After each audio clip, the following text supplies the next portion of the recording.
All right, so this Knife Thoughts video is going to be a review of this knife, and this is the Cold Steel 8015 Lite. So this is the kind of the budget version of the 8015, which is an Andrew Demko design with his Scorpion lock. And it's very Andrew Demko looking. So if you're familiar with his other designs, he does a lot of these really classic drop point blades. So here is the spear point code 4, and then the 4 Max Scout. And of course he does some other blade shapes also. There is a Tonto version of the 8015. No, that's the 8010. There's a Tonto version of the 8010, not the 8015. But there's some other color variations of this knife and things like that. But I got this one because recently Midway USA has had some really unbelievable sales on cold steel knives. And this knife was $50, which it's normally like over $100. So it was like more than 50% off, I believe. So really big discount. And I really like Andrew Demko's designs. I've had some of the new production knives that he has, the shark lock, or the 80-20.5 with the shark lock and things like that. But I really enjoy his designs because they are kind of simple and really made to work. So again, really classic drop point style blade shape on this, and then a nice kind of sturdy handle here that you can get a grip on, and it's going to really hold your hand in place. You can see that this handle has a little bit of a palm swell here, a little bit of a kind of finger choil, and then, you know, these raised areas where the guard and at the butt, so that when you grip it, your hand's really held in. And now I have wide hands. I often talk about knives being their main grip area. So this is the main grip area being too short for me, when for a lot of other people they're not. So like the Paramilitary 2 from Spyderco. But this knife actually is perfectly fine size-wise for me. I can get a full 4-finger grip without my fingers feeling like they are being, you know, crunched in there. So I do really like this handle. Now, this light version has what's basically Cold Steel's version of FRN on this part of the handle. And then, you know, this is the lock, so that's metal. I believe that it's aluminum. Seems like aluminum to me. So a little bit lower end materials than the other version, AUS 10A steel. So, you know, a mid-range steel, but one that I really like. And I think that it is a very classic Demko design. It looks very similar to one of his custom designs that had the Scorpion lock. I don't know that he does them a whole lot right now, but one of the custom designs that he has done. Now, speaking of that Scorpion lock, at first, when I first saw this knife, actually my brother had one, and I wasn't super impressed with that Scorpion lock. It felt, you know, kind of awkward to unlock it. Like if you try to use your thumb, it's really difficult. If you try to use a finger. But once I got this for myself, I actually got used to it really quickly, and that's how I unlock this. So you open it, and then, you know, you can have your hand like this, and basically your thumb is going to push down as your finger lifts up. So my index finger on the far side here is lifting up on that lock as my thumb and my other fingers hold on to the main part of the handle there. So it's actually really easy to unlock for me at this point. Pretty smooth. Also, I've used this knife quite a bit, so there's probably some gunk in the pivot there. But I actually really like this Scorpion lock now because it's so simple. The other thing is, you know, I'll give you a size comparison real quick to a ZT 0561.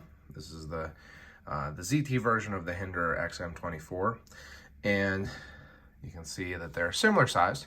But one of the things that people talk about on frame locks that makes them like hard use is that your hand holds the lock closed while you're using it. I think that that's basically marketing. I think that frame locks became popular because they are probably easier to make than some other locking types, because you just have the handle scale, you machine out, you know, an area here and cut out the lock, and there it is. Now, I've never made one, so, you know, I'm not criticizing any makers who use frame locks, but I think that this idea of frame locks being, you know, a great hard use lock type is probably mostly marketing, particularly because you know, they all have a cutout like this. So you go down to about the same width of actual material here in this cutout as a liner lock, but most liner locks are steel, and steel per size is stronger than titanium. So anyway, one of the touted benefits of a frame lock is that when you hold it, you hold that lock closed.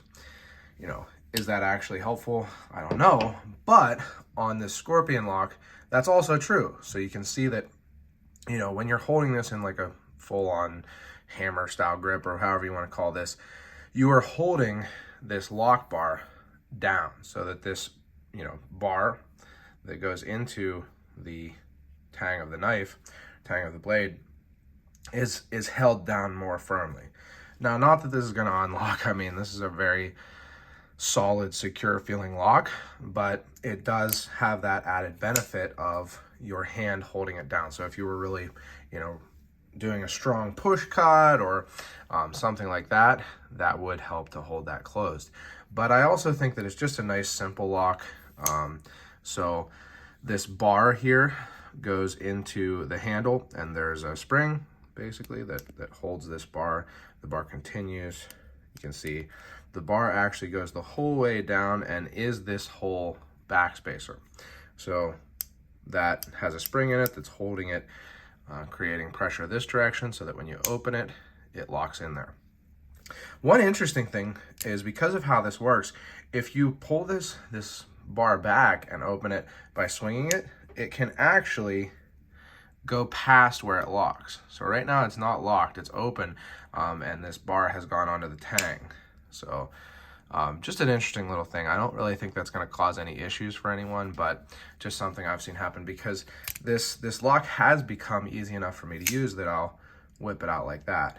And if you whip it out quick enough, sometimes it'll, you know, not lock up the right way. Now, another thing with the lock, with the pivot area here on this knife, is that it has this part of the tang that actually sticks out. And that's something that I really wish they didn't have to do. I don't know if it's necessary. I think that they might have just been able to change the shape of that tang a little bit. I don't know. Again, I'm not a knife designer, but it seems like probably that could have been adjusted a little bit so that this didn't stick out. Is it a huge deal? No. When you're just gripping this knife normally, you don't really feel it, to be honest. But I can see where if you were doing kind of like rolling cuts, you know, maybe you're carving or something like that, where you might start to feel that, particularly if you didn't have gloves on. So is it a huge practical issue? Not really. I don't really feel it in use when I'm using this knife as a normal EDC knife, which a lot of times you're just gripping it like this anyway. But it is something where I wish that didn't stick out. Now, it does have a finger choil, and you can use that, but for me, with my wide fingers there, it's getting pretty much up onto that edge, so I don't really use that finger choil much. But I do like the lock overall. I think that it is actually something whereas I didn't like it at first, and it actually kept me from buying one for a long time, I'm really glad that it went on sale for the ridiculous price that it did, because I really like it now. I've been carrying this knife a lot, and of course, super rock solid, no issues, no side-to-side blade plate, even when unlocked, and when locked, no forward and back, as is, you know, to be expected from Cold Steel. Now, this is a big knife, I think, for a lot of people, but it's not a massive knife. So I've shown you a couple size comparisons already, but I'll show you a couple more. So again, here is the Cold Steel Code 4, which I think is a pretty EDC friendly size blade. I mean, it's not a small knife, but it's not huge either. A lot of people do carry it because it's pretty thin. And you can see that it's a pretty similar size, if not a little bit longer than the 8015. Now, here is, again, the ZT-0561, a really classic knife, and very similar in size. Actually, I would say a little bit bigger, maybe not quite as thick. And then here is the Spyderco Police 4 Lightweight. Looks like I didn't clean that one off after use. I don't know why I keep doing that recently, but it is much longer. So it's going to be thinner because it is a really thin knife, but much longer. So you can see that while this is not a small knife, it's not what a lot of people would consider, super EDC friendly. It is not a massive knife either. And I'll give you a comparison to a couple massive knives. So a really, really long knife. Here is the Voyager XL from Cold Steel. So that's a long knife. And then here is the Cold Steel 4 Max Scout, another really great Andrew Demko design. A very long and very big, thick, tall knife. So you can see that they dwarf the 8015 Lite. I think that the 8015 Lite's a great knife. I'm really glad, like I said, that it did go on sale at such a crazy price that I felt like I had to get it just to review it. And I've had it for a while now and just have been, enjoying carrying and using it.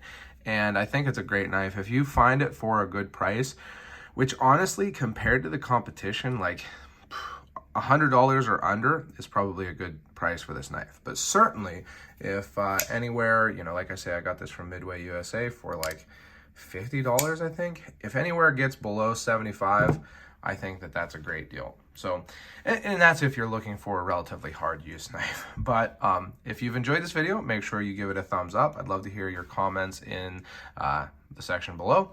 Also, check out my other social media. I am on Instagram and Facebook at Knife Thoughts. Check out my website, knifethoughts.com, where I post articles on knives like this and knife-related topics. And last but not least, as always, don't forget to go out and do good.